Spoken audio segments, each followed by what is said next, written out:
Meus irmãos, graça e paz. Atos dos Apóstolos, capítulo 1, a partir do versículo 1 até o versículo de número 11. Fiz o primeiro tratado, ó Teófilo, acerca de tudo que Jesus começou não só a fazer, mas a ensinar, até o dia em que foi recebido em cima, depois de ter dado mandamentos pelo Espírito Santo aos apóstolos que escolhera, aos quais também, depois de ter padecido, se apresentou vivo, com muitas e infalíveis provas, sendo visto por eles por espaço de 40 dias, e falando do que respeita ao reino de Deus. E estando com eles, determinou-lhes que não se ausentassem de Jerusalém, mas que esperassem a promessa do Pai, que disse-lhes: de mim ouvistes. Porque, na verdade, João batizou com água, mas vós sereis batizados com o Espírito Santo não muito depois destes dias. Aqueles, pois, que se haviam reunidos, perguntaram-lhe, dizendo: Senhor, restaurarás tu, neste tempo, o reino de Israel? E disse-lhes: Não vos pertence saber os tempos ou as estações que o Pai estabeleceu pelo seu próprio poder, mas recebereis a virtude do Espírito Santo, que há de vir sobre vós, e ser-me-eis testemunhas tanto em Jerusalém, como em toda a Judéia e Samaria, e até os confins da terra.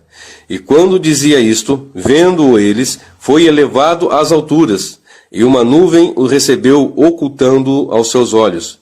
E estando com os olhos fitos no céu, enquanto ele subia, eis que junto deles se puseram 2 varões vestidos de branco, os quais lhes disseram: Varões galileus, por que estáis olhando para o céu? Este Jesus, que dentre vós foi recebido em cima no céu, há de vir, assim como para o céu o vistes ir.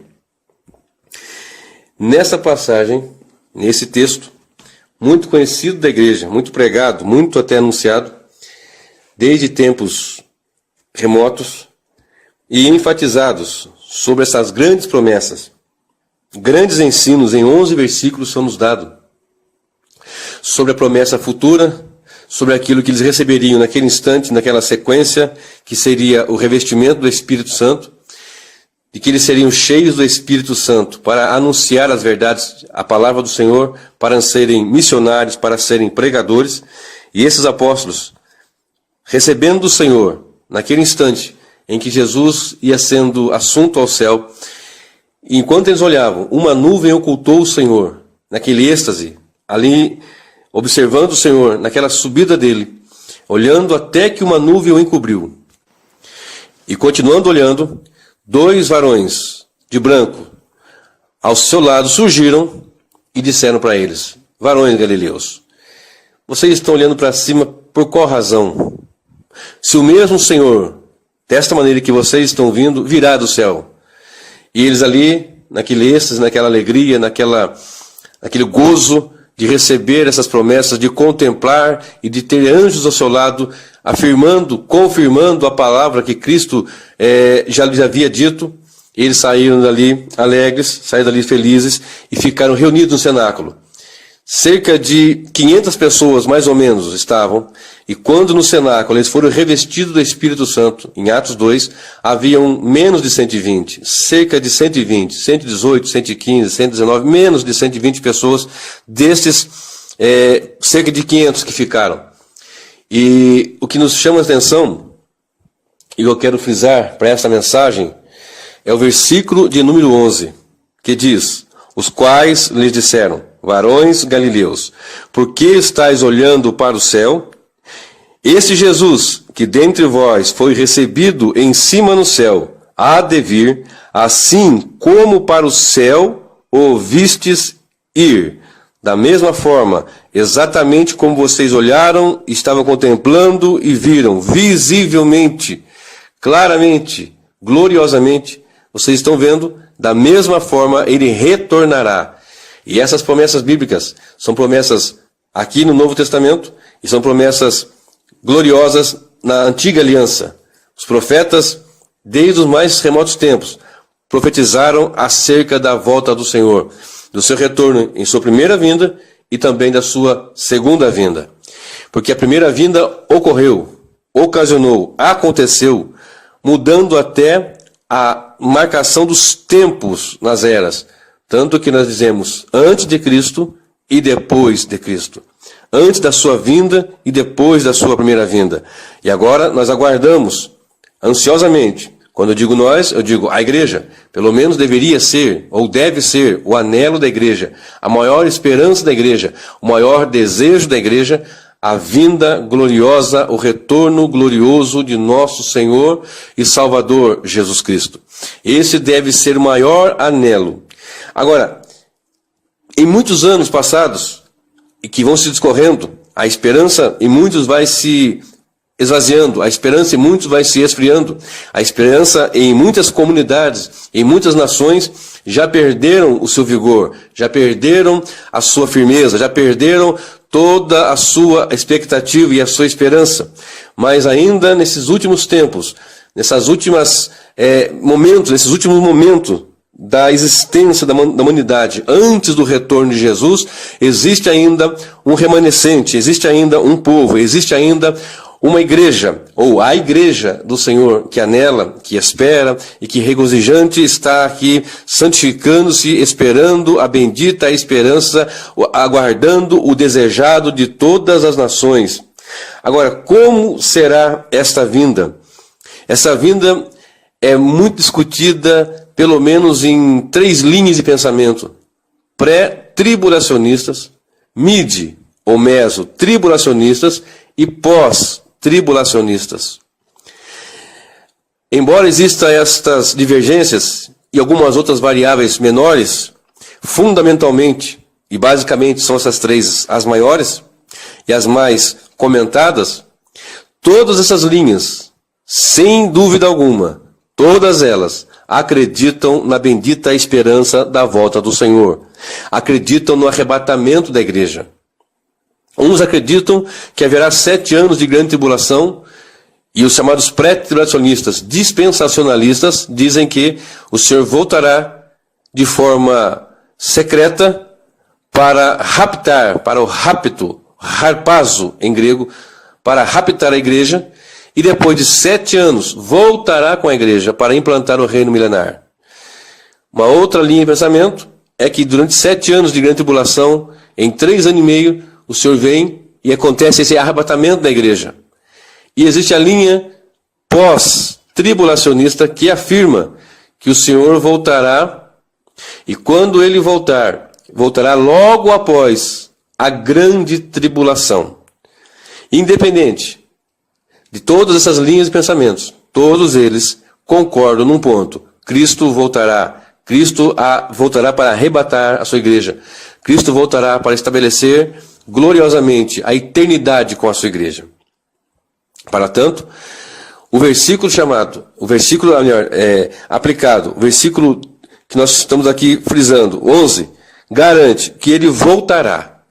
Agora, a palavra do Senhor nos diz, então não podemos ficar com a linha A, B ou C. Devemos aplicar a palavra. O que é que a Bíblia diz? 1 Pedro 4,11, a parte A diz: se alguém falar, fale segundo as palavras do Senhor, as palavras de Deus. Então eu não posso conjecturar sobre minhas convicções. Eu tenho que aplicar e estudar e esmerar em estudo de todas as formas e todas as forças, ou com todas as forças, para que eu tenha entendimento claro, porque não existe 2 verdades sobre um assunto bíblico, só existe uma verdade. Só existe uma verdade sobre aquele assunto. As demais são especulações, erros, enganos, falta de atenção e assim por diante. Só existe uma verdade sobre o assunto bíblico. Sobre salvação, por exemplo, uns acham que todos serão salvos, é o que chamamos de universalismo, outros dizem que nem todos, que é o que a Bíblia mostra, e de fato é assim. Então, qual é a razão certa? Qual é a verdade certa? É aquela única que a palavra nos diz e nos orienta. Então, um texto obscuro, muitas vezes tem passagens que são obscuras, difíceis de entender, é esclarecida por um texto mais claro. Então, um texto claro, mais elucidado, dando mais entendimento, ele joga luz sobre um texto que não é tão claro, que não é tão compreendido. Por essa razão, ler a palavra tão somente não vai nos trazer o pleno conhecimento. A Bíblia nos ensina a nós estarmos meditando na palavra. E quando nós meditamos na palavra, quando buscamos meditar, buscar, entender, esmerar, estudar, aplicar, começa então a vir a luz, o conhecimento. Salmo 119 e o verso 103 diz, o verso 105 diz, lâmpada para meus pés é a tua palavra e luz para o meu caminho. O Salmo 119, o verso 130 diz que a exposição da tua palavra traz luz e entendimento aos simples. Ou seja, é essa exposição que nos traz entendimento e luz. Como será a vinda do Senhor? Segundo Tessalonicenses, capítulo de número 2, e o versículo, a partir do versículo de número 1, o apóstolo Paulo discorre com a igreja porque havia ali uma grande dificuldade na igreja em Tessalônica.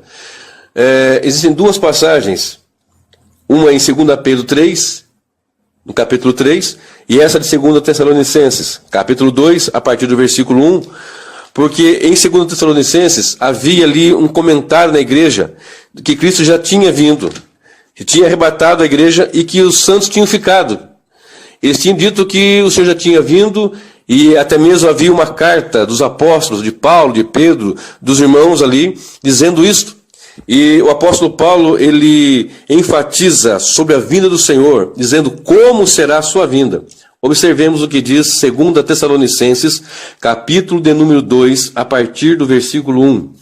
Ora, irmãos, rogamo-vos pela vinda de nosso Senhor Jesus Cristo e pela nossa reunião com Ele. Permita-me abrir um parênteses.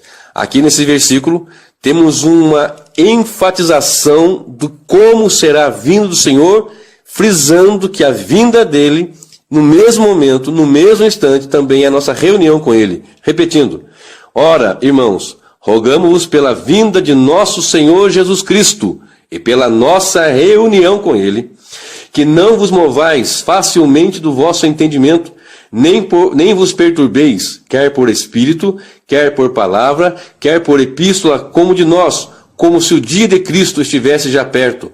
Ninguém de maneira alguma vos engane, porque não será assim, sem que antes venha a apostasia e se manifestem o homem do pecado, o filho da perdição. Paramos aqui por um instante. O apóstolo está dizendo, o apóstolo Paulo, ninguém de maneira alguma vos engane, seja nós, seja por alguma epístola, ou por palavra, ou por espírito, como se o dia de Cristo já tivesse ocorrido, estivesse perto da maneira que ele estava dizendo. Ninguém de maneira alguma vos engane, porque não será assim. Será de uma forma que ele dá uma receita aqui. Será, ninguém de maneira alguma vos engane, porque não será assim, sem que antes, primeiro, venha a apostasia. Esse manifeste o homem do pecado. Segundo, o homem do pecado, o filho da perdição, tem que se manifestar. Apostasia, apostatar, deixar, abandonar. Isto quer dizer apostatar, deixar a fé, deixar o compromisso com Deus. Espiritualmente, as pessoas vão deixando, vão esquecendo-se de Deus. E isso vem acontecendo desde esses tempos imemoriáveis, e os dias de hoje são os dias finais. Porque os últimos dias são desde a primeira vinda do Senhor até a segunda vinda. Quando nós dizemos os últimos dias, e nos últimos dias, quando a Bíblia apontar sempre os últimos dias, ela mostra a primeira vinda e até a segunda vinda do Senhor. E nesse período, no fim dos últimos dias, digamos assim para ficar mais claro, haverá a apostasia. E nós temos visto a apostasia alastrar-se. A apostasia é deixar, é abandonar as doutrinas bíblicas, é abandonar as verdades sagradas, as verdades bíblicas, cristocêntricas, centradas nas verdades basilares do Evangelho, da palavra do Senhor, da firmeza e da verdade que a igreja deveria pregar, apregoar, e deliberadamente estão se esvaziando do Espírito, estão abandonando a fé, deixando as verdades bíblicas, abraçando verdades de cada um, verdades suas, e não a verdade bíblica, Porque alguém certa vez, me disse que existem duas verdades, a minha verdade e a sua verdade. Não existe duas verdades, existe só uma verdade, e a verdade está em Cristo. E Cristo nos diz através do apóstolo Paulo que a vinda dele, a nossa reunião com ele, seria antecedida de alguns sinais. Em Mateus 24 temos ali vários sinais, mas um deles, o apóstolo Paulo, ou melhor, dois deles, o apóstolo Paulo deixa bem claro aqui, a vinda do Senhor e a nossa reunião com ele, que é um ato único, ela se dará após a apostasia e a manifestação do filho da perdição, do homem do pecado, do anticristo, aquele que é apontado lá no livro de Daniel, no capítulo 9, como a ponta pequena, o chifre pequeno, o anticristo.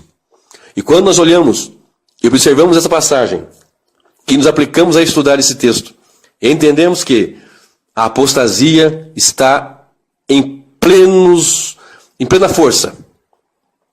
A plenos pulmões, os homens têm pregado heresias. Em plena força, a igreja vem deixando de estar na presença do Senhor. Se você observar, passando em qualquer cidade, buscar uma igreja cristã, uma igreja que seja bíblica, uma congregação, quando eu falo igreja, uma reunião dos santos, porque igrejas são pessoas salvas em Cristo que se reúnem para congregar e cultuar ao Senhor.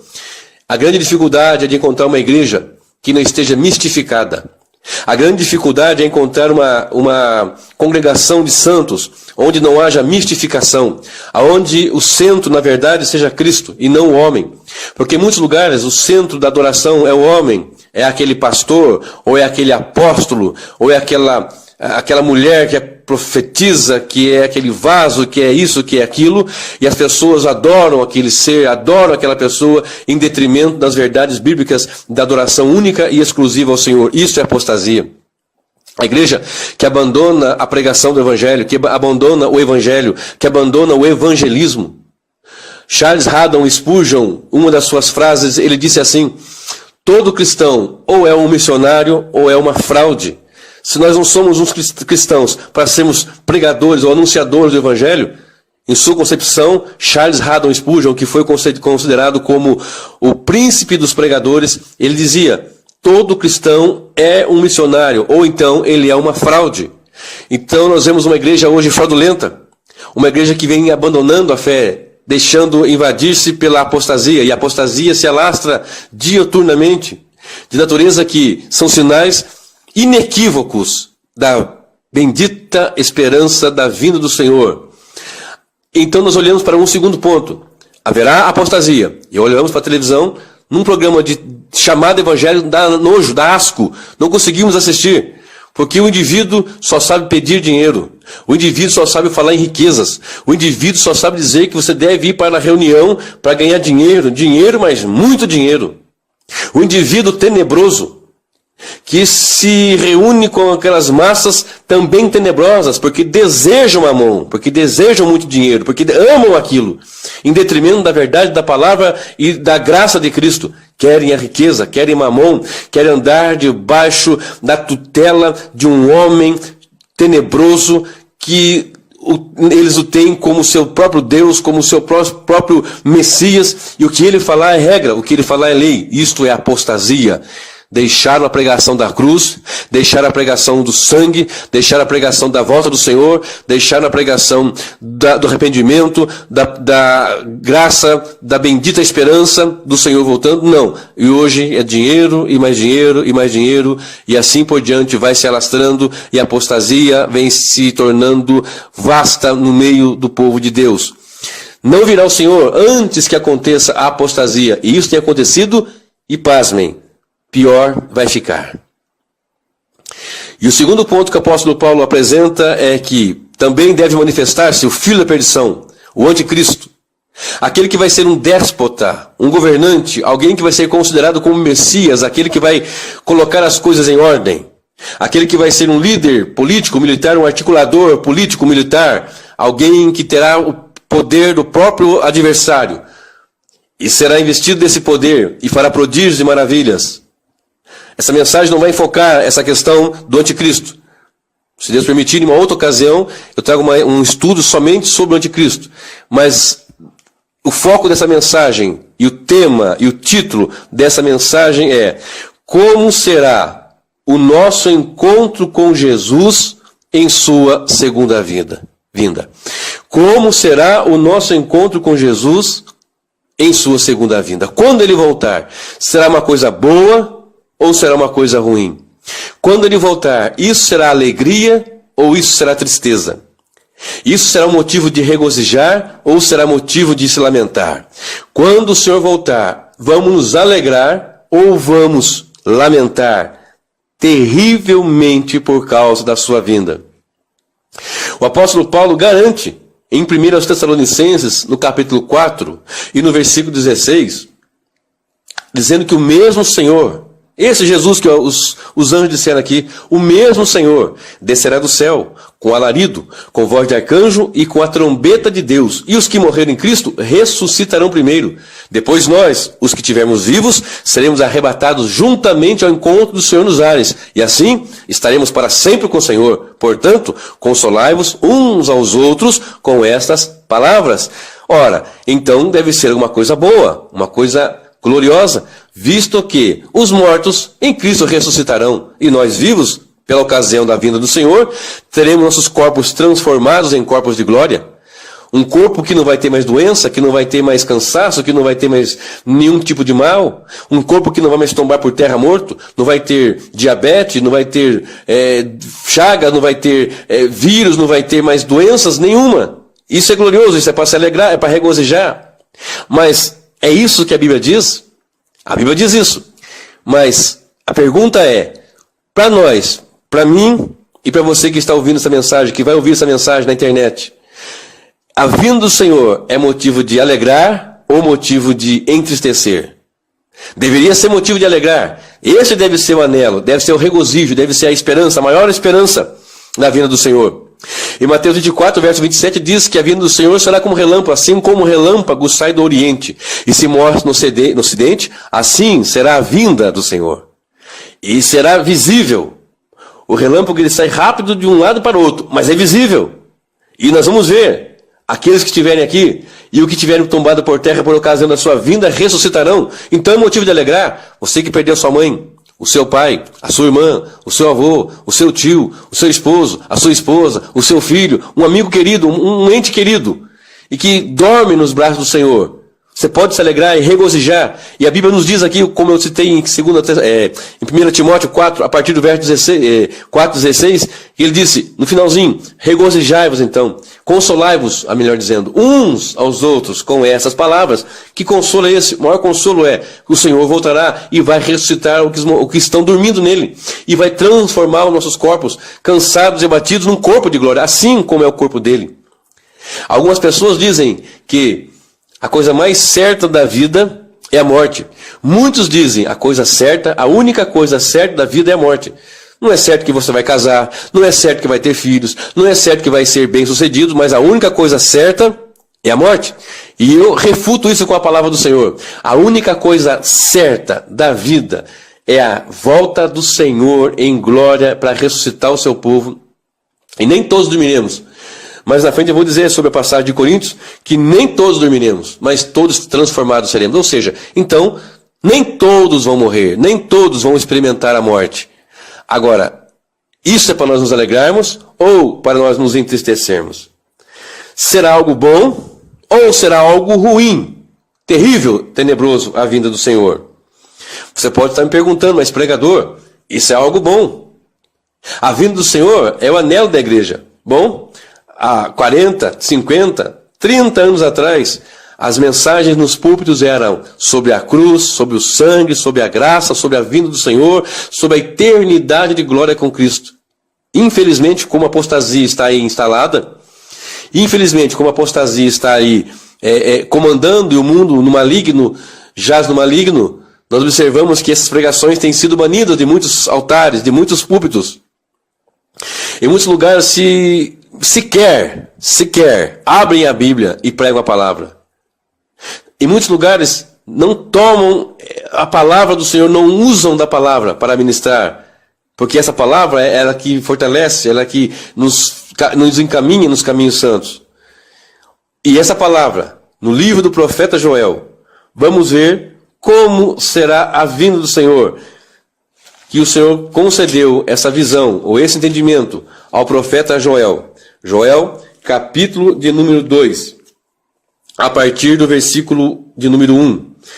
Tocai a trombeta em Sião, e clamai em alta voz, no monte da minha santidade. Perturbem-se todos os moradores da terra, porque o dia do Senhor vem, ele está perto.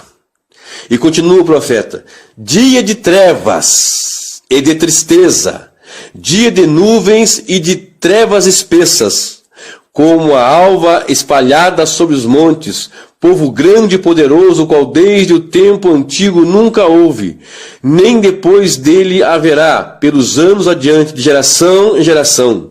Diante dele um fogo consome, e atrás dele uma chama abrasa. A terra diante dele é como o jardim do Éden, mas atrás dele é um desolado deserto. Sim, nada lhe escapará. Permita-me abrir mais um parênteses aqui. A palavra do Senhor não tem duas verdades, porém, ela pode ter uma aplicação para um momento e uma aplicação futura. A palavra do Senhor, como eu disse no começo e repito, não tem duas verdades. Existem passagens bíblicas, por exemplo, como em Mateus 24, sobre a destruição de Jerusalém, com a invasão do general Tito, filho de Vespasiano, no ano 70 depois de Cristo, que derrubou o templo, que destruiu o templo, que não ficou pedra sobre pedra. Ali foi uma aplicação naquele momento e haverá uma aplicação futura sobre a grande tribulação devastadora. Essa questão aqui fala da nação de Israel, do povo do Senhor, e é uma aplicação futura para a igreja. Observe, quando nós chegamos aqui no versículo de número 12. Assim, agora sim, mesmo diz o Senhor, convertei-vos a mim de todo o vosso coração. É isso com jejuns e com choro e com pranto. Está falando de um momento futurístico, de um momento que a igreja precisa se colocar em... Quando eu falo igreja, eu falo o povo de Deus, sejam os salvos, judeus e gentios congregados em Cristo. Esta é a igreja.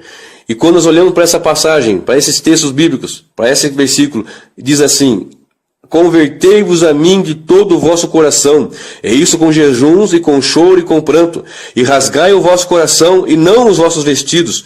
Convertei-vos ao Senhor vosso Deus, porque Ele é misericordioso e compassivo, e tardio em irar-se, e grande em beneficência, e se arrepende do mal.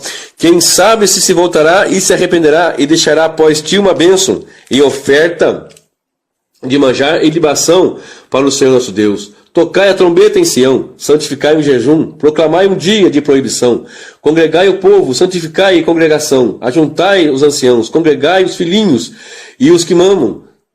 Sai o noivo da sua câmara e a noiva do seu tálamo, chorem os sacerdotes, ministros do Senhor, entre o alpendre e o altar, e digam: poupa o teu povo ao Senhor, e não entregues a tua herança ao opróbrio, para que as nações façam escárnio dele. Porque diriam entre os povos: onde está o seu Deus? O profeta trazia um alerta para a nação de Israel, que estava desviada, que estava afastada, que estava deixando-se, apostatando-se da fé, como nos dias atuais acontece isso. E essa mensagem aplica-se àquela situação e à atual, com certeza. O profeta diz assim: rasgai os vossos corações e não as vossas vestes, porque o sacerdote, quando tinha algo assim de espanto, rasgava as suas vestes em sinal de vitupério, em sinal de lamúria, em sinal de arrependimento, em sinal de pavor. Ele rasgava as suas vestes. E o que o Senhor estava dizendo: não precisa no exterior fazer isso, rasgai os vossos corações. Ele conclama a igreja a não ficar mostrando com o olho fechado e mão levantada que está arrependido, mas lá dentro rasgar o coração. Ele está mostrando que não adianta fazer passeatas, carreatas, esses momentos que fazem de marchas para Jesus, que não é nenhuma marcha para Jesus, mas é marcha para mostrar alguém, para fazer popular alguém, para agariar até mesmo votos. Em vez de fazer isso, rasgue os corações e não as vestes. Não mostre no exterior, mas mostre lá dentro no interior que realmente há arrependimento e há contrição, que realmente há desejo de estar na presença do Senhor. E seguindo, eu lhe peço depois que leia todos os versículos, o capítulo todo em sua casa, com tempo, meditando, porque se eu for ler todos os versículos que eu tenho aqui, muito extensa será essa mensagem.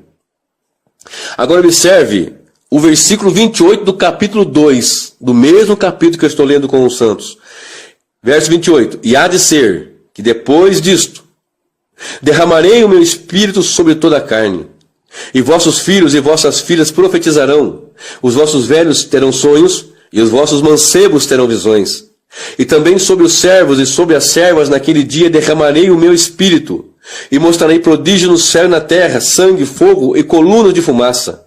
O sol se converterá em trevas, e a lua em sangue, antes que venha o grande e terrível dia do Senhor.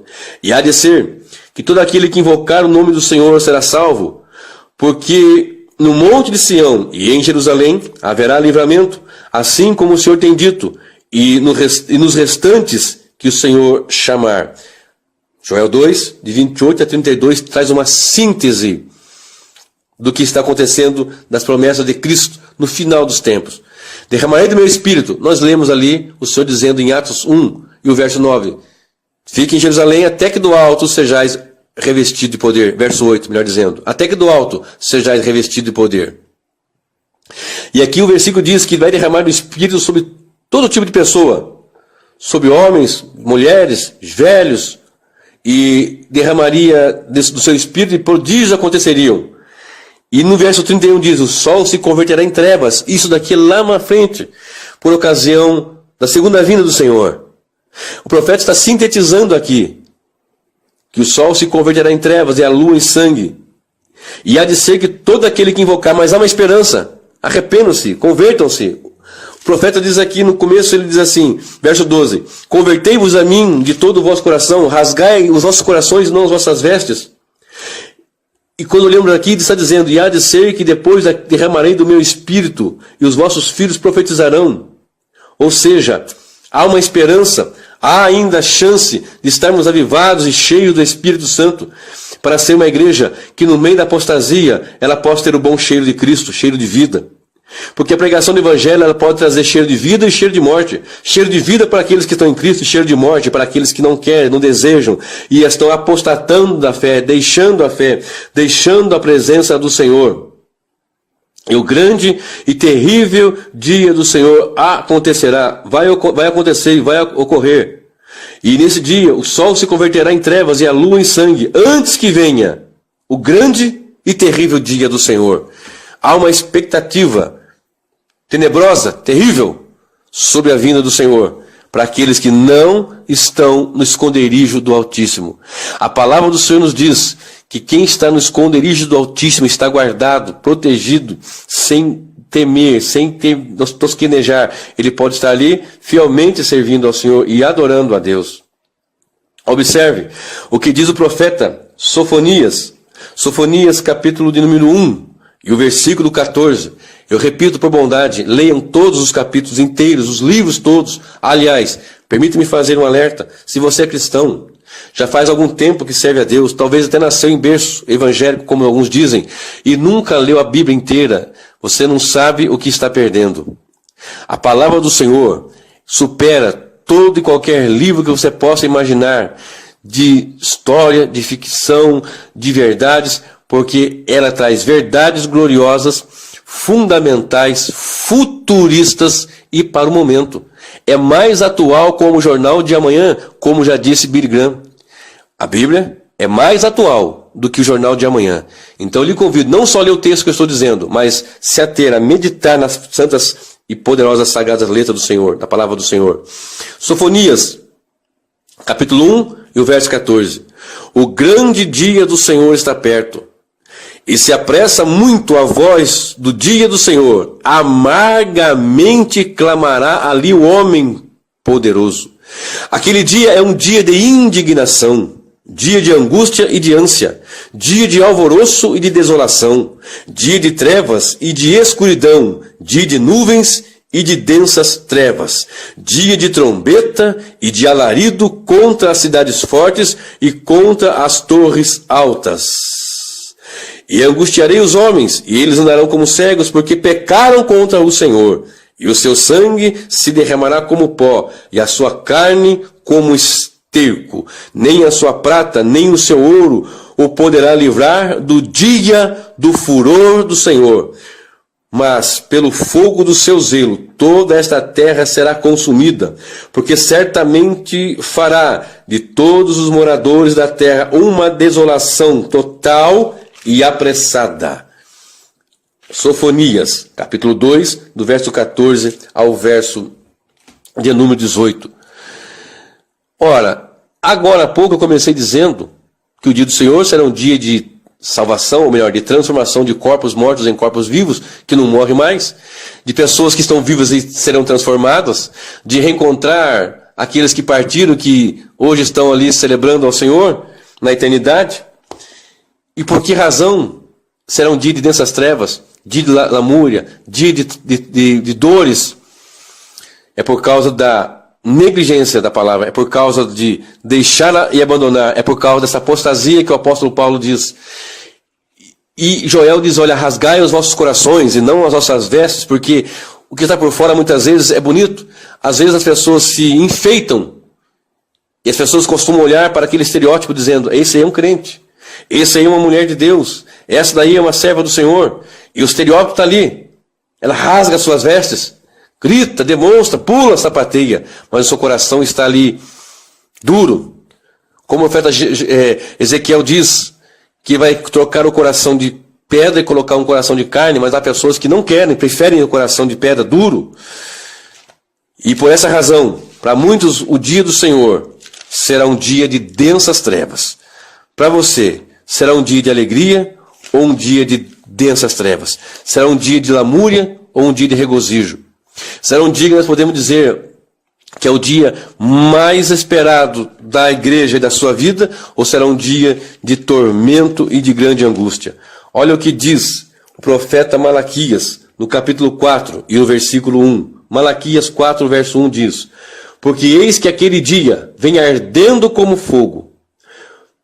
Todos os soberbos e todos os que cometem iniquidade serão como palha, e o dia que está para vir os abrasará, diz o Senhor dos Exércitos, de sorte que lhes não deixará nem raiz, nem ramo. Repeti-lo-ei. Porque eis que aquele dia vem ardendo como forno. Todos os soberbos e todos os que cometem iniquidade serão como palha, e o dia que está para vir se abrasará, diz o Senhor dos Exércitos, de sorte que lhes não deixará nem raiz, nem ramo. Para aqueles que cometem iniquidade. O que é iníquo? O que é iniquidade? O que é ímpio e impiedade? O ímpio é aquele que deliberadamente peca e não sente mais culpa nisso. Pecadores todos nós somos. Romanos 5, 23 diz, porque todos pecaram e destituídos estão da glória de Deus. Logo, pecadores salvos por Cristo continuam sendo pecadores, no entanto, pecadores que não amam mais o pecado, que lutam contra o pecado, que fazem o máximo para errar o mínimo, que buscam estar na presença do Senhor, santificando a sua vida e buscando andar diante dele em santidade e retidão. E quando nós olhamos para os ímpios, são aqueles que deliberadamente negam a Deus, falam contra Deus, zombam de Deus, dizem que a palavra é obsoleta, que já passou, que não tem razão alguma de ser.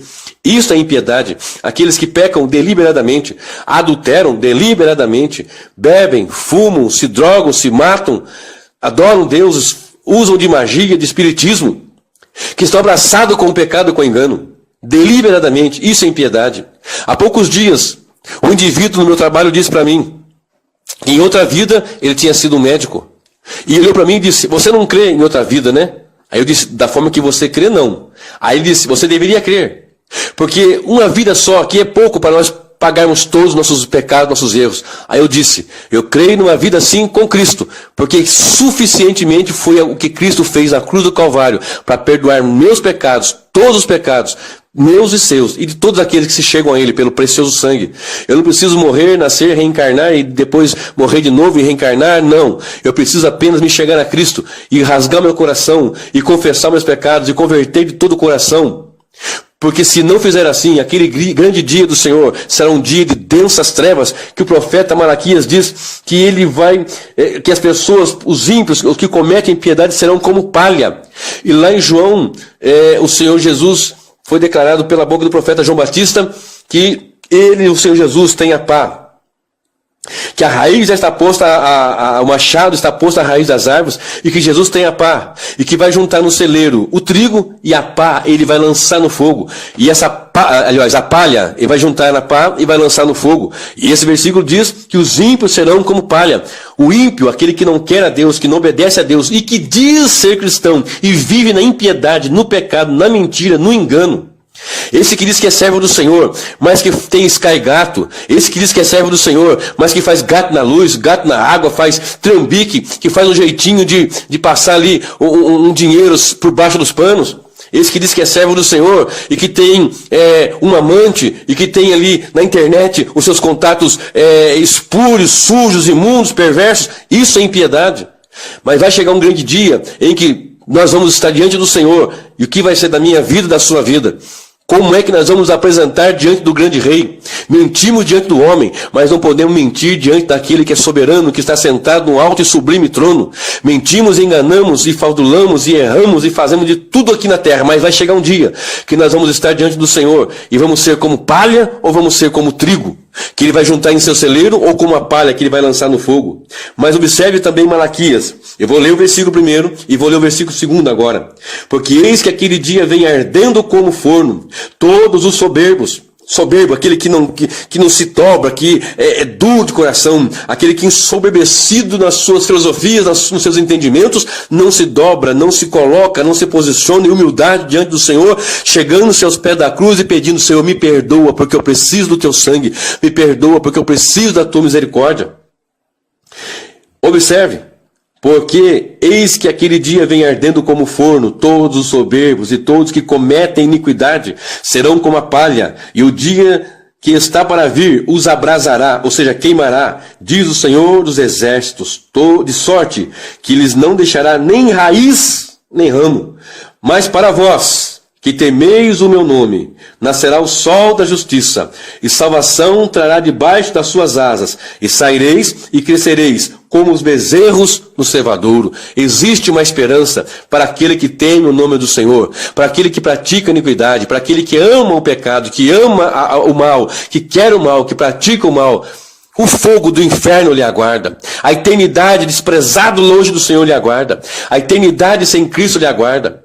Mas para vós que temeis o nome do Senhor, para mim e para você, que com muita luta e dificuldade, que com muitas provas e tribulações temos entrado no reino do Senhor, que com muitas lutas e batalhas temos lutado contra tudo para servir o Senhor, que temos clamado dioturnamente: ora vem Senhor Jesus, que temos buscado a presença dEle, que temos buscado viver diante da sua santidade, nascerá o sol da justiça e salvação trará debaixo das suas asas. Jesus certa feita diz: ó Jerusalém, como eu quis te ajuntar, como a galinha junta os pintainhos debaixo das suas asas, mas nós que tememos ao Senhor estaremos debaixo das suas asas, guardados debaixo da asa do Onipotente, sob a sombra do Onipotente, porque aquele grande e terrível dia será um dia de densas trevas. Ai da humanidade, ai daquele que diz que é pastor, que diz que é pregador, que é cristão, que é servo do Senhor, que professa ser crente, ou que fica ali entre dois caminhos, tosqueneando entre dois caminhos, dormindo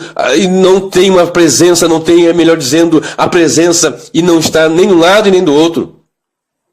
Certa feita, alguém contou um fato, uma ilustração, dizendo que estava uma pessoa em cima do muro, e de um lado estava o Senhor e os santos, e do outro lado Satanás e os demônios. E os santos pediam para que ele pulasse para o lado de cá.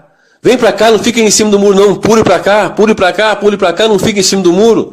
E alguém achou aquilo interessante porque os que estavam com o Senhor diziam para que o indivíduo saísse de cima do muro e pulasse para o lado de Jesus, para o lado da igreja, para o lado dos santos.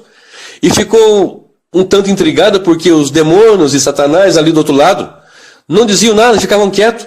Aí perguntaram para Satanás: olha, Jesus está lá com a igreja, com os santos, gritando para que ele saia do muro e pule para o lado deles, e você não quer que ele pule para o seu lado? Falei: não precisa. Estando em cima do muro, já está do meu lado. E isso é uma grande verdade. Saia de cima do muro e pule para os braços do Senhor Jesus. Não fique em cima do muro. Não seja um cristão mais ou menos.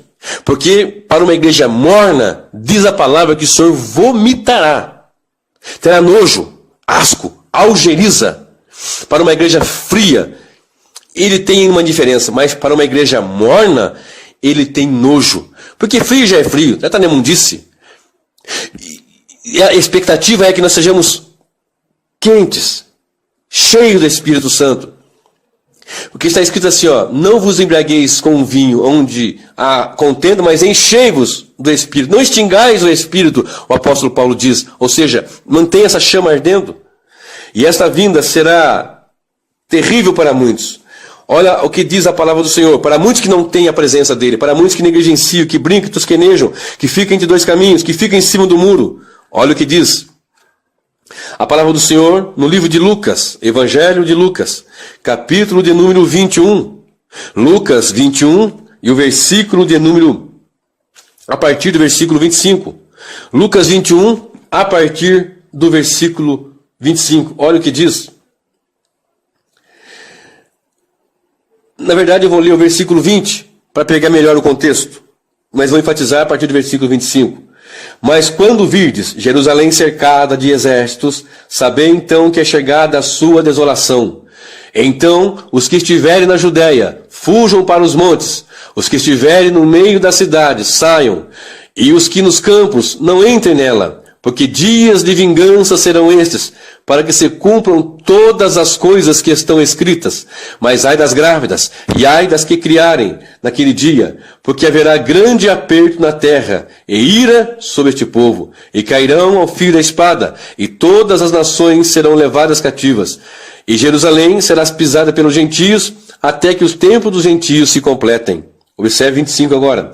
E haverá sinais no sol, e na lua e nas estrelas, e na terra angústia das nações, em perplexidade pelo bramido do mar e das ondas, homens desmaiando de terror, na expectação das coisas que sobrevirão ao mundo, porquanto as virtudes ou os poderes do céu serão abaladas.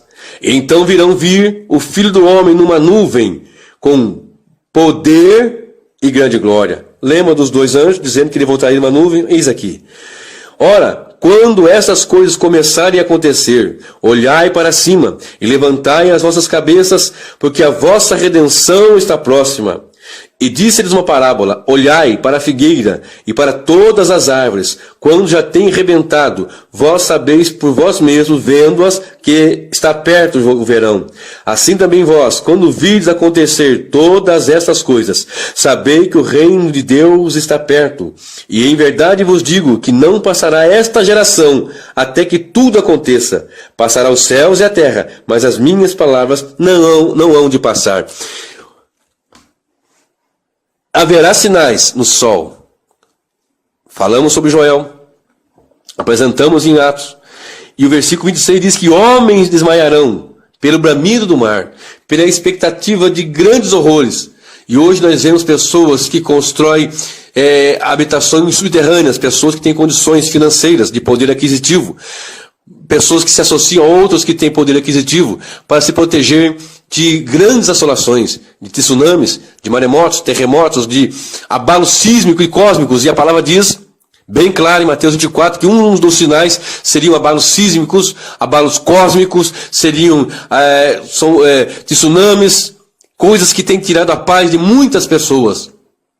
Seria um dia terrível, um dia tenebroso, um dia de tormento. E observe, a palavra do Senhor mostra que isto vai acontecer, e quando acontecer, e quando começar a acontecer, isso já está acontecendo, é um sinal de que está muito perto a vinda do Senhor. Então, quando o bramido do mar, quando os horrores dos abalos sísmicos e cósmicos começarem a acontecer, as multidões e as nações, os homens gritarem, desmaiarem de medo, de pavor, há uma esperança para a igreja. O Senhor diz, levantai as suas cabeças. Não fique de cabeça baixa, nem se entristeçam. Levantai as vossas cabeças, regozijai, porque está próximo a vossa redenção. Ora, quando estas coisas começarem a acontecer, olhai para cima e levantai as vossas cabeças, porque a vossa redenção está próxima. Ou seja, o momento, o que antecede, mostra-se sobre a apostasia, sobre o iníquo que vai se levantar, e esses sinais apontam para que estará próximo o momento da vinda do Senhor. Queridos, eu tenho que lhes informar, a igreja vai passar pela grande tribulação. A igreja passará por essa grande tribulação. No entanto, não passará pela ira do Senhor. Uma coisa é a grande tribulação, outra coisa é a ira do Senhor. A ira do Senhor nós não estamos reservados, porque nós não somos destinados para a ira, mas para a aquisição da salvação. Mas aquele grande dia será um dia de densas trevas, um dia tenebroso, um dia terrível, dia de peso para aqueles que não estão com o Senhor. E a igreja vai passar por um momento muito difícil, que é o momento da grande tribulação. No entanto, passando por estas grandes e terríveis assolações, a igreja vai saber que o seu Senhor, o Redentor, o meu Senhor, o teu Senhor, voltará numa nuvem com grande glória e com poder, com grande glória e com autoridade sublime. Louvado seja o nome do Senhor, louvado seja aquele que vive para sempre e que tem todo o poder nos céus e na terra. Tudo isso vai acontecer, todos esses sinais. Olha só o que diz Marcos, capítulo 13, a partir do versículo 14. Ora, quando vos vides a abominação do assolamento, isto é o anticristo, que foi predito estar onde não deve estar, quem lhe entenda, então os que estiverem na Judéia fujam para os montes, e os que estiverem sobre o telhado não desça para casa, nem entre a tomar coisa alguma de sua casa. E o que estiver no campo não volte atrás para tomar o seu vestido, mas ai das grávidas e das que criarem naquele dia. Orai, pois, para que a vossa fugida não suceda no inverno, porque naqueles dias haverá uma aflição tal, qual nunca houve desde o princípio da criação que Deus criou, até agora, nem jamais haverá. E se o Senhor não abreviasse aqueles dias, nenhuma carne se salvaria, mas por causa dos escolhidos que ele escolheu, ou seja, os eleitos, o escolhido da igreja, vai estar na grande tribulação. Abreviou aqueles dias. E então, se alguém vos disser, eis aqui o Cristo, ou ei-lo ali, não acrediteis, porque se levantarão falsos cristos e falsos profetas, e farão sinais e prodígios para enganarem, se possível, até os escolhidos. Mas vós, vede, eis que de antemão vos tenho dito tudo, ou predito tudo. Ora, naqueles dias depois daquela aflição, o sol se escurecerá, e a lua não dará sua luz, e as estrelas cairão do céu, e as forças que estão no céu serão abaladas. E então virão vir o Filho do Homem nas nuvens com grande poder e glória. Assim como os anjos disseram, varões galileus, por que estão olhando para cima? Esse Cristo que vocês viram subir vai descer em nuvem. E esse momento diz que depois da aflição daqueles dias, que aflição? De uma aflição que nunca houve e é uma esperança, nem tampouco haverá. E depois dessa aflição, que os escolhidos vão estar, porque está escrito aqui, é a palavra, é a Bíblia. Não é uma questão de visão pré-mídia ou pós, é a palavra pela palavra, Bíblia com Bíblia. Ela está dizendo, após a aflição daqueles dias, então virão vir o Filho do Homem nas nuvens com poder e grande glória. Da ira do anticristo, do falso profeta, de Satanás, nós vamos estar aqui. Mas da ira do Senhor, nós seremos guardados e preservados. A palavra do Senhor nos mostra, no livro de Apocalipse, capítulo de número 6, a partir do versículo 12. Apocalipse capítulo 6, do verso 12 ao verso 17, fala sobre a abertura do sexto selo. Obviamente, esta mensagem é um panorama de coisas que vão suceder. E a intenção é o que nós esperamos ou como nós estaremos quando isso acontecer. Seremos felizes, bem-aventurados, ou estaremos como aquela palha lançada no fogo? Porque em Apocalipse 6, eu estou dizendo que é uma visão panorâmica. Eu já pulei para o sexto selo. E na abertura do sexto selo, nós vamos encontrar algo que Marcos, que eu li, e Mateus, que eu li, também apontou. Observe capítulo 6 do livro de Apocalipse, verso 12 ao verso 17. E havendo aberto o sexto selo, olhei, e eis que houve um grande tremor de terra, e o sol se tornou negro como saco de cilício, e a lua tornou-se como sangue. Lembra do profeta Joel, Lucas, de Marcos?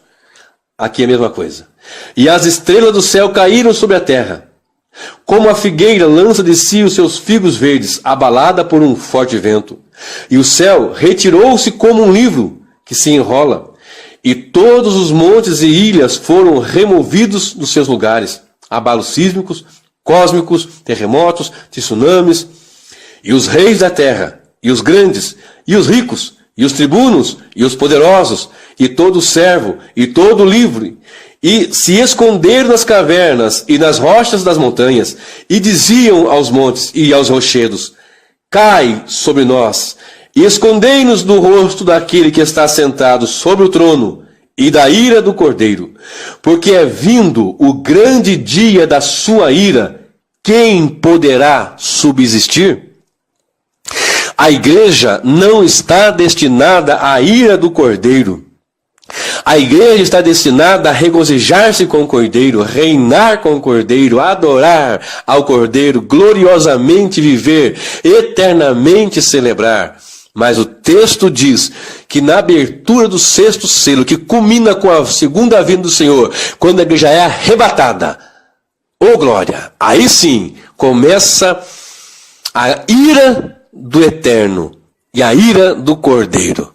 E quando nós olhamos para esse texto, para essa passagem, nós vemos que os grandes, que os reis, que os tribunos, que aqueles soberbos, que aqueles arrogantes, que aqueles que não quiseram, que os mentirosos, que os feiticeiros, que os falsos, que os idólatras, todo aquele que ama e comete a mentira, que não foram arrebatados, não haverá segunda chance, não caia nesse engano.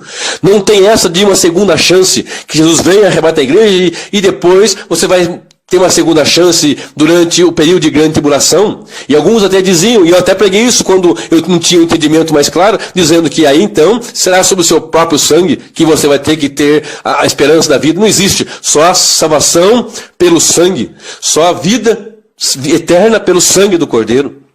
E esses grandes tribunos, os homens de posição, a todos aqueles que não querem, que não se arrependeram, que não abraçaram ao Senhor, que não estiveram com o Senhor, vão enfrentar a ira daquele que está no trono e do Cordeiro.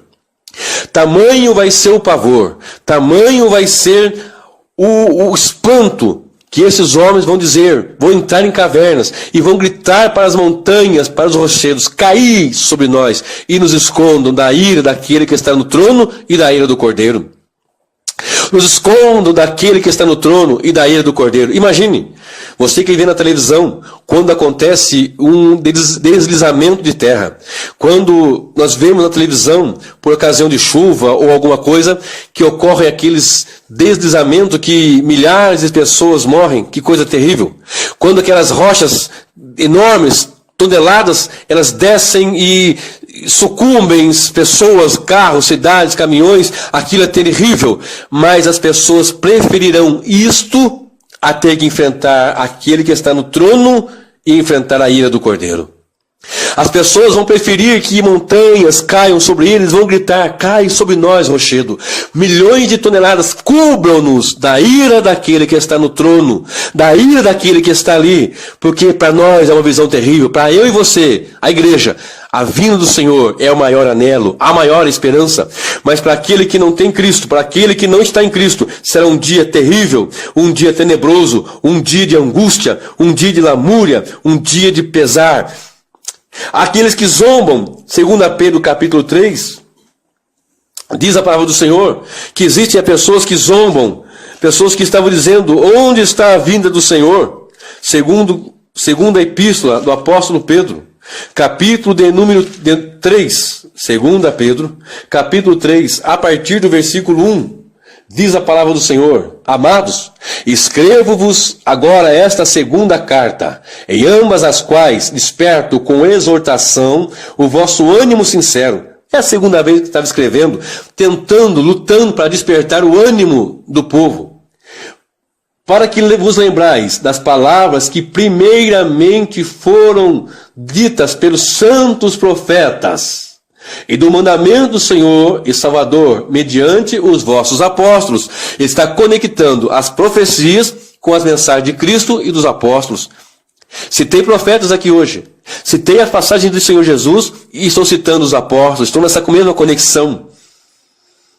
Sabendo primeiro isto, que nos últimos dias, que vai desde a primeira vinda à última vinda do Senhor, sabendo primeiro isto, que nos últimos dias virão escarnecedores, andando segundo as suas próprias concupiscências. O que é concupiscência? Desejo.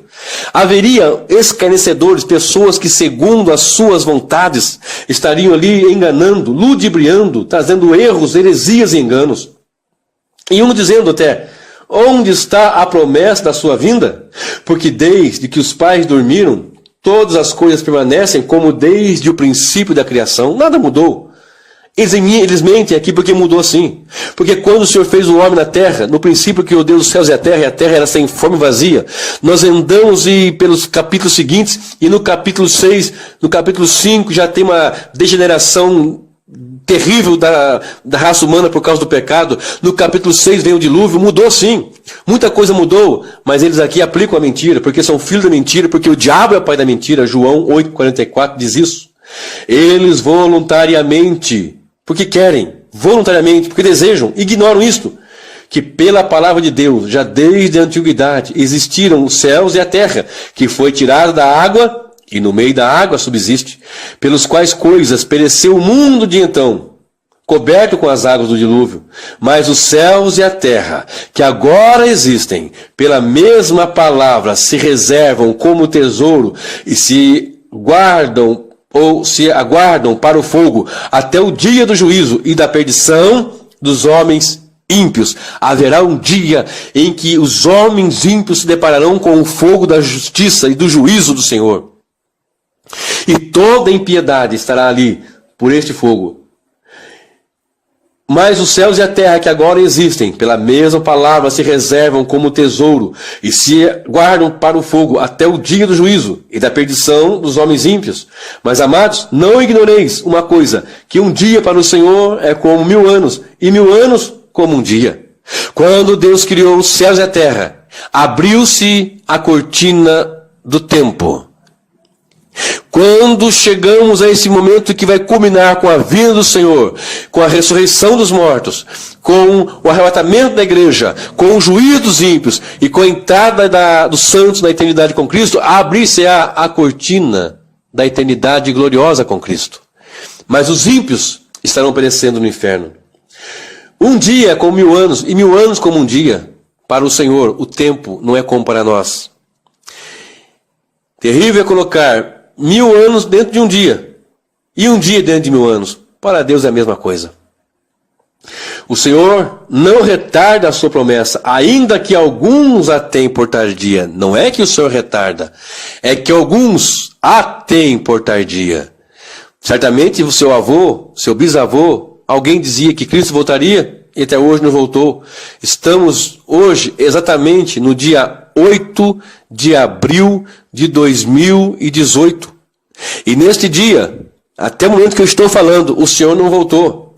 Mas para voltar, a apostasia tem que acontecer, e vai se alastrar, e tem que se levantar o anticristo, como está escrito. Então, nós vamos observar que, dali então, o Senhor cumprisse toda a sua palavra, será cumprida. E está se cumprindo, essa é a grande verdade. E o Senhor não retarda, mas o dia do Senhor virá. Aliás, o Senhor não retarda a sua promessa, ainda que alguns a tenham por tardia, mas é longânimo para conosco, ou para convosco, não querendo que alguns se percam, senão que todos venham a arrepender-se. É uma esperança, é a bondade do Senhor, para que todos se arrependam. Mas o dia do Senhor virá, como ladrão de noite. Ladrão não manda telegrama, não liga avisando, no qual os céus passarão com grande estrondo, e os elementos ardendo se desfarão, e a terra e as obras que nela há se queimarão, havendo, pois, de perecer todas as coisas. Que pessoas vos convencer em santo trato e piedade, aguardando e apressando-vos para a vinda do dia de Deus, em que os céus em fogo se desfarão, e os elementos, que elementos? Água, fogo, terra, todos os elementos químicos, todos os elementos bioquímicos, todos. E os elementos ardendo se fundirão. Mas nós, segundo a sua promessa, aguardamos novos céus e nova terra, em que habita a justiça. Pelo que, amados, aguardando essas coisas, procurai que deles sejais achados imaculados e irrepreensíveis em paz, e tendo por salvação a longanimidade do nosso Senhor, como também o nosso amado irmão Paulo vos escreveu, segundo a sabedoria que lhe foi dada. Ou seja, para nós, a igreja, há uma esperança. Para encerrar essa mensagem, ou caminhar para o final dessa mensagem, existem alguns tipos de pessoas que não desejam a vinda do Senhor. O apóstolo Paulo, em 2 Timóteo, capítulo 4, o verso 7, 2 Timóteo, capítulo 4, o verso 7 e o verso 8, ele diz a seguinte expressão. 2 Timóteo, capítulo 4, verso 7 e verso 8. Vou ler o 6 também, para ficar mais contextualizado. Porque eu já estou sendo oferecido por aspersão de sacrifício, e o tempo da minha partida está próximo. Combati o bom combate, acabei a carreira, guardei a fé. Desde agora, a coroa da justiça me está guardada, a qual o Senhor, justo juiz, me dará naquele dia, e não somente a mim, mas também a todos os que amarem a sua vinda. O apóstolo Paulo, no final da sua carreira, ele frisou: combati o bom combate, guardei a fé, e estou indo agora para o regozijo de uma coroa que me aguarda. Mas não só para mim. Há para mim e há também para todos os que amam a vinda do Senhor. Será que de verdade nós amamos a vinda do Senhor e esperamos, anelamos de verdade? Ou já não temos mais essa esperança? Tem uma canção que diz: eu não quero coroa. Isso é repugnante, eu quero essa coroa sim. Há uma canção nos dias atuais dizendo: eu não busco coroa. Como assim não busco coroa? A Bíblia diz: estou aqui na expectativa dessa coroa. O Senhor, para a igreja, no capítulo 2 e 3 de Apocalipse, ele fala sobre a coroa da justiça, a coroa da vida, dar-te-ei a coroa da vida. Ora, aguardamos sim. A apostasia é tão grande que até os cânticos, até as canções estão destoando do que a palavra diz, longe do que diz a palavra. Mas existem pessoas que não querem, não desejam a vinda do Senhor. Com as suas palavras podem até dizer, mas com as suas atitudes não dizem isso. Porque uma coisa é o que eu falo, outra coisa é o que eu faço. Uma coisa é dizer que vai fazer, outra coisa é de fato ir e fazer. Certa feita o Senhor Jesus contou uma parábola dizendo que um pai pediu algo para 2 filhos. Um deles falou assim: pai, eu vou fazer. Mas não foi. E o outro falou: pai, não vou fazer não. Mas arrependeu-se lá e foi fazer. O que disse que ia fazer, não fez. E o que disse que não ia fazer, foi lá e fez. O que eu falo tem que ser exatamente o que eu faço. O que eu faço tem que estar em conexão com o que eu falo. Porque se a nossa proceder for pela palavra, ela tem que ser sim, sim, não, não. Porque se for além disso, procede do maligno. Algumas classes de pessoas que não desejam a vinda do Senhor são aqueles que rejeitam o amplo convite da salvação.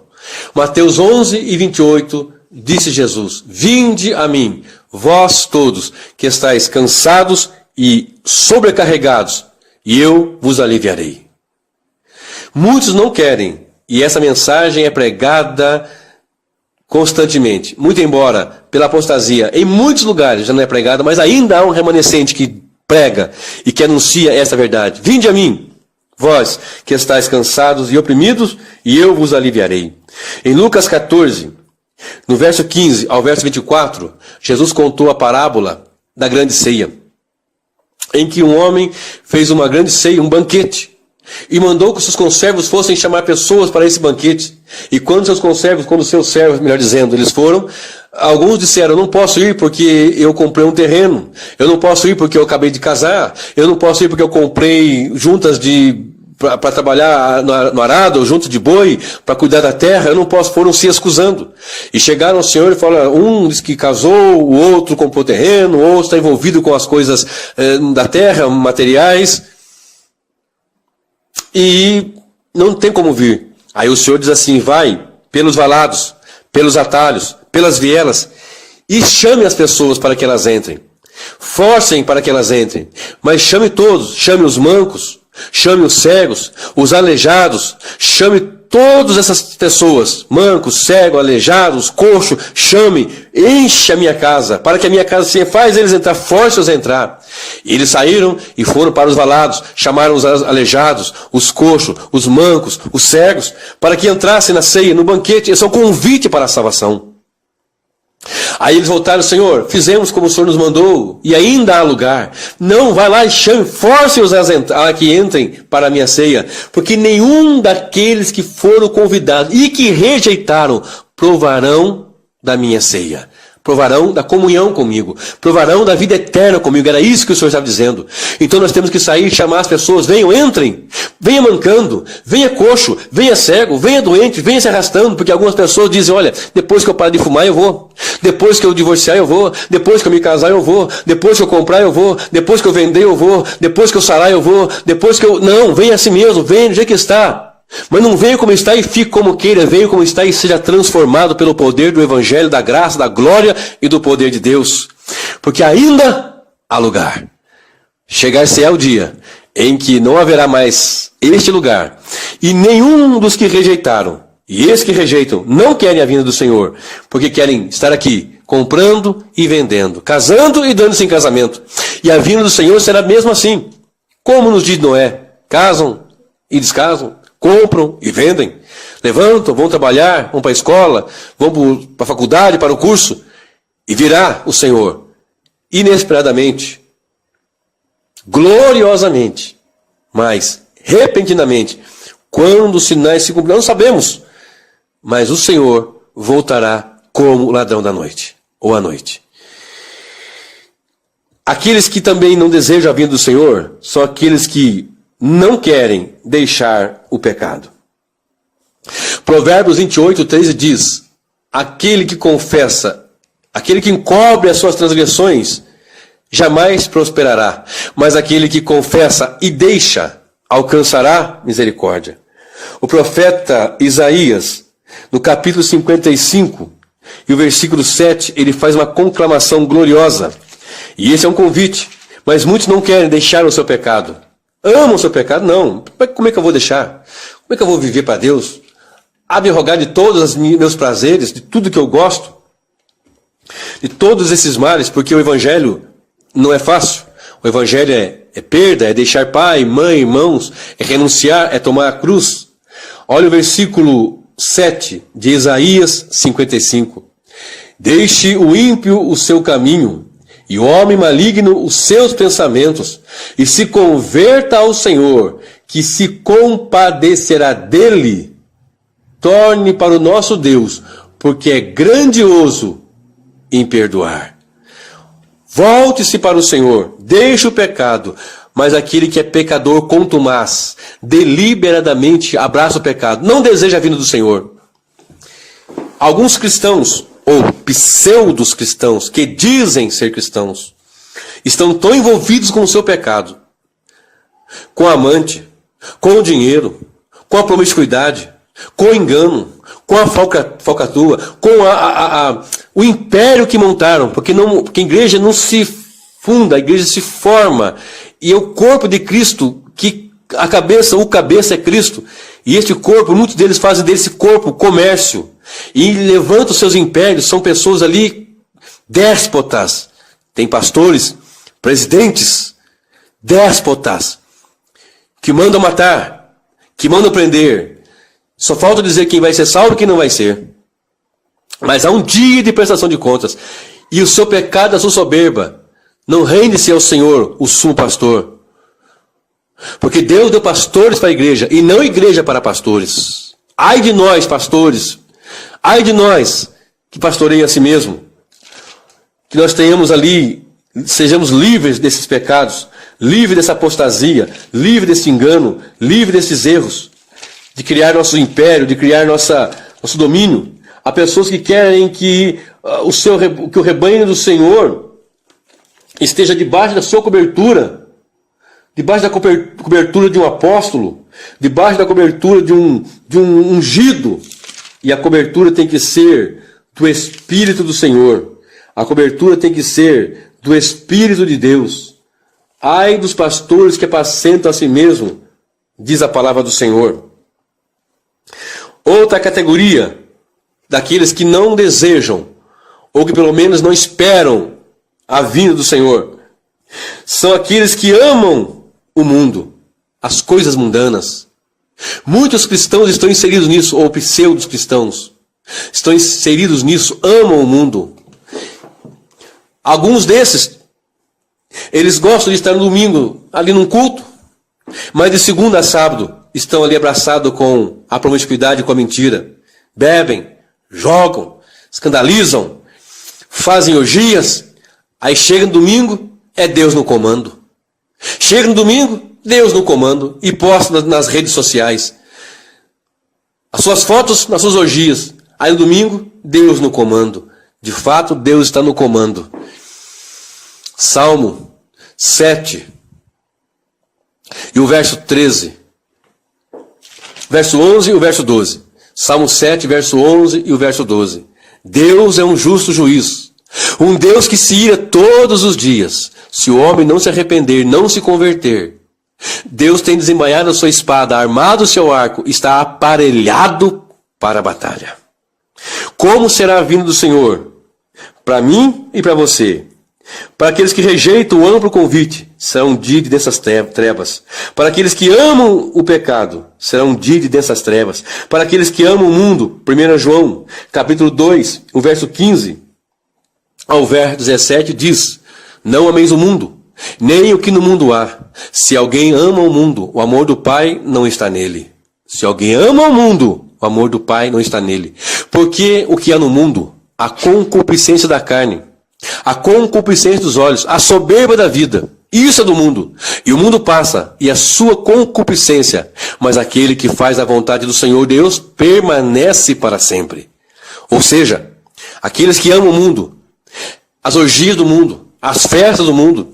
Você que é cristão, e que diz ser cristão, mas que não está firmado, não está mais congregando, não está nem se reunindo com os irmãos em casa, com os santos, e que vive ali deliberadamente: eu sou cristão, eu amo a palavra, mas não pode ter um show do A ou show do B, de cantores mundanos mesmo, e vai lá e fica naquela orgia, naquela bagunça, e depois chega no domingo, está tudo certo, é Deus no comando. O dia da vinda do Senhor vai lhe surpreender. Ai de ti. Tiago 4, verso 4. Adúlteros e adúlteras, não sabeis vós que a amizade com o mundo é inimizade contra Deus, e que aquele que se constitui amigo do mundo se torna inimigo de Deus? Dá para você entender ser inimigo do Deus Criador dos céus e da terra? Dá para você entender ser inimigo daquele que é todo-poderoso? Mateus 10, 28, diz assim a palavra do Senhor. Jesus disse: ora, temei aquele que além de matar o corpo, pode lançar a sua alma no inferno. Não precisa temer o homem, que o homem só mata e acabou. Alguém pode vir agora e dar um tiro, eu caio morto aqui, pronto, mas nada ele vai poder fazer. Mas o Senhor, além de matar o corpo, ele pode lançar a alma no inferno. E este temor que está faltando.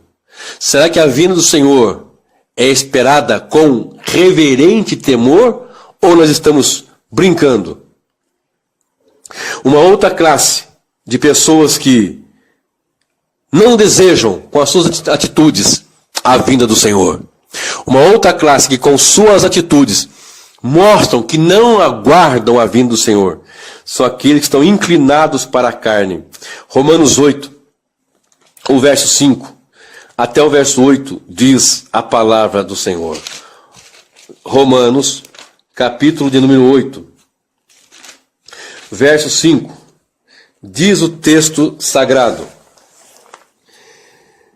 porque os que são segundo a carne inclinam-se para as coisas da carne, mas os que são segundo o Espírito, para as coisas do Espírito. Porque a inclinação da carne é morte, mas a inclinação do Espírito é vida e paz. Porque a inclinação da carne é inimizade contra Deus, pois não é sujeita à lei de Deus, nem em verdade o pode ser. Porquanto os que estão na carne não podem agradar a Deus. O que é estar na carne? O que é a inclinação da carne? Nossa carne é pecaminosa. A carne é fraca. O espírito está pronto, porém a carne é fraca. Essa inclinação da carne é para os desejos que a carne nos leva a ter. E o desejo da carne, da carnalidade, em contraste com a espiritualidade, redunda em separação da vontade do Senhor. Porque os que estão na carne não podem agradar a Deus. O Senhor Jesus, quando, na passagem de João 3, naquele encontro com Nicodemos, quando Nicodemos foi encontrá-lo, ele disse assim: olha, Nicodemos, o que é nascido da carne é carne, e o que é nascido do Espírito é Espírito. E o vento sopra, e não sabe de onde vem, nem para onde vai. Assim é todo aquele que é nascido do Espírito. Então é um contraste muito grande, porque o Senhor espera verdadeiros adoradores, que o adorem em espírito e em verdade. Em espírito, em contraste com a carne, e em verdade, em contraste com a mentira. Observemos alguns textos bíblicos que pelo menos deveria nos fazer ter temor e nos fazer chorar de pavor por aqueles que não estão na presença do Senhor. E se você não está, deveria rasgar o seu coração e debruçar-se em lágrima e pedir a misericórdia daquele que vive para todo sempre. Salmo 9, e o verso 17. Os ímpios serão lançados no inferno, e todas as nações que se esquecem de Deus, todos aqueles que estão distantes, todos aqueles que não querem, serão lançados no inferno. Olha o que diz, segundo os Tessalonicenses, capítulo 1, verso 8. Como labareda de fogo, tomando vingança dos que não conhecem a Deus e dos que não obedecem ao Evangelho de nosso Senhor Jesus Cristo, os quais, por castigo, padecerão eterna perdição ante a face do Senhor e a glória do seu poder. Quando vier para ser glorificado nos seus santos e para se fazer admirável naquele dia, em todos os que creem, porquanto nosso testemunho foi crido entre vós. Essa passagem fala da vinda do Senhor. Quando ele vier, vai tomar vingança daqueles que não obedecem, daqueles que não querem o Senhor. Mateus, capítulo de número 7, o verso 21 e o verso de número 23. Observe, e que o temor do Senhor venha tomar a sua mente, o seu coração, que o meu coração e os nossos corações sejam tomados desse vivo temor, desse santo temor, diante da presença e da palavra de Deus. Mateus 7, o verso 21 ao 23 diz: nem todo o que me diz Senhor, Senhor, entrará no reino dos céus, mas aquele que faz a vontade de meu Pai que está nos céus. Muitos me dirão naquele dia, que dia? O grande dia do Senhor. Muitos me dirão naquele dia, Senhor, Senhor, não profetizamos nós em teu nome? E em teu nome não expulsamos demônios? E em teu nome não fizemos muitas maravilhas? E então lhes direi abertamente: nunca vos conheci. Apartai-vos de mim, vós que praticais a iniquidade. Lembra da iniquidade? Do iníquo, da impiedade? Muitos dirão naquele dia: nós profetizamos, mas ele vai dizer: apartai-vos de mim, vós, porque eu não vos conheço, vocês que praticam a iniquidade. E quem é que chama de Senhor? Não são os crentes? E quem é que chama de Senhor, Senhor, e que profetiza? Não são aqueles que dizem ser a sua igreja? Apocalipse, capítulo 20, verso 11 ao verso 12. Porque todos nós vamos comparecer diante do Senhor no tribunal. Observe, uns para regozijo e outros para tormento eterno.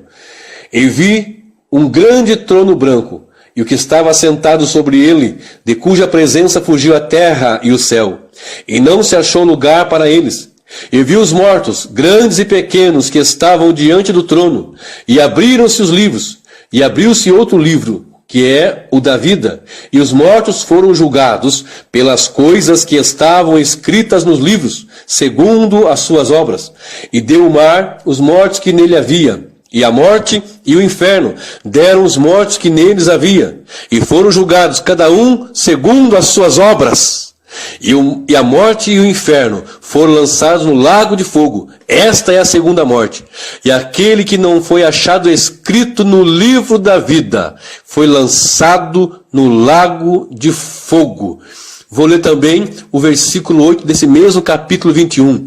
Mas quanto aos tímidos, e aos incrédulos, e aos abomináveis, e aos homicidas, e aos fornicários, e aos feiticeiros, e aos idólatras, e a todos os mentirosos, a sua parte será no lago que arde com fogo e enxofre. Esta é a segunda morte. Isto é o que aguarda aqueles que não vivem para o Senhor e que não desejam estar na presença dEle. Mateus 10, o verso 32, o Senhor Jesus disse: todo aquele que aqui na terra me confessar diante dos homens, eu confessarei diante de meu Pai que está nos céus e diante dos seus santos anjos. Todo aquele que confessar Jesus, confessar não dizer, está confessando, simplesmente é viver uma vida de confissão de fé, de profissão de fé, de professar, de viver, de tomar a cruz e de segui-lo após. E todo aquele que confessar Jesus aqui na terra será a sua igreja. E todo aquele que confessar Jesus aqui, sobre qualquer circunstância, sobre circunstância vexatória, de perseguição, de assolação, de até mesmo morte, o Senhor vai confessar: este eu conheço, este é a minha igreja, esse faz parte da minha igreja, esta é a minha serva, este é meu servo. Diante do Eterno, diante do Pai, Ele vai olhar o seu nome no livro da vida e vai dizer: este eu confesso que é meu. Alguns vão dizer: mas Senhor, não te conheço, nunca vos conheci, vocês que praticam a iniquidade. Mateus 25, verso 34, está escrito: vinde, benditos de meu Pai. Vai colocar os bodes e as ovelhas. Bode à esquerda, ovelha à direita, naquele julgamento das nações, e dos povos. E vai dizer para os que estão à sua direita, para as ovelhas: vinde, benditos de meu Pai, e tomai por herança o que está preparado desde a fundação dos séculos. Mas para os bodes vai dizer: apartai-vos de mim, vocês praticam iniquidade, para o fogo eterno preparado para Satanás e para os seus anjos. A palavra nos deixa bem claro, a Bíblia nos deixa bem claro que há um dia de julgamento. E esse dia culmina, ou melhor, ele tem o seu ápice, o seu momento crucial com a vinda do Senhor. E dessa vinda nós não escaparemos. Estaremos diante dele em glória ou estaremos diante dele em terror? Olha o que diz a Bíblia, a palavra do Senhor, no livro de Mateus também. O capítulo ainda, o 25. Mateus, capítulo 25. Para nós estarmos já encerrando esse estudo, esta mensagem. Mateus 25. Diz a palavra do Senhor. 25. E o versículo de número 40. E respondendo o rei disse: em verdade vos digo, que quando fizeste a um desses pequeninos, meus irmãos, a mim me fizestes. Está falando sobre como a igreja vive, como a igreja faz, como nós tratamos as pessoas doentes, pobres, despidas, com frio e até encarceradas. Ele diz: então dirá também os que estiverem à sua esquerda: apartai-vos de mim, malditos, para o fogo eterno, preparado para o diabo e seus anjos. Porque o que é glorioso desde a eternidade foi preparado para nós, mas as trevas desde a queda de Satanás, porque está escrito: preparado para o diabo e os seus anjos. E o versículo 45 diz: então lhes responderá dizendo: em verdade vos digo que, quando um deles pequeninos o não fizeste a mim, irão esses para o tormento eterno, mas os justos para a vida eterna. E nós temos que ser achados em pé diante do Senhor, à sua direita, para o regozijo eterno, cuidando, zelando e amando, como Cristo tem nos ensinado. Apocalipse 22 e o verso 11. Apocalipse 22, verso 11, diz assim: quem é injusto, faça a injustiça ainda. E quem está sujo, suje-se ainda. E quem é justo, faça a justiça ainda. E quem é santo, seja santificado ainda. Quer ser sujo? Vá para a imundície. Quer se enveredar para o caminho da imundície, do lamaçal do pecado? Vá. Mas se você é santo, seja mais santo. Se você é justo, seja mais justo. Se você está esperando o Senhor, gloriosamente, viva mais e mais para essa bendita esperança. Apocalipse 22, 14. Diz a palavra do Senhor: bem-aventurado aqueles que lavam as suas vestiduras no sangue do Cordeiro, para que tenham direito à árvore da vida e possam entrar na cidade pelas portas. Isso aqui já é na glória, novos céus e nova terra. Uma outra mensagem eu pregarei sobre isso, mas o foco aqui é: bem-aventurado aqueles que não só lavaram, mas que lavam as suas vestiduras no sangue do Cordeiro. Esses terão direito a entrar na cidade pelas portas. E para encerrar, de uma vez, Apocalipse 22, 17 a 21. E o Espírito e a esposa dizem: vem. E quem ouve, diga: vem.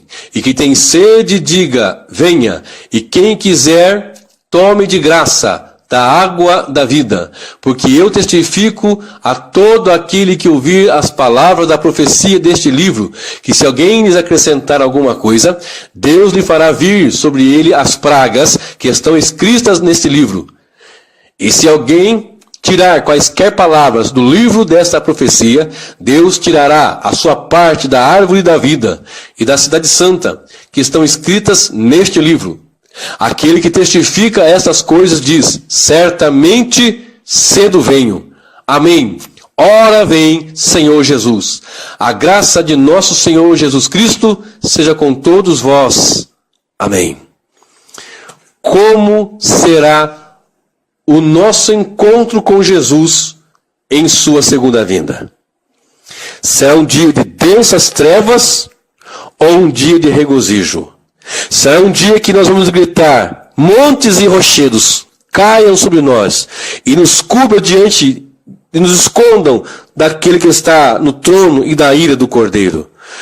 Ou será aquele dia de regozijo que nós podemos desde já dizer: Maranata, ora vem, Senhor Jesus.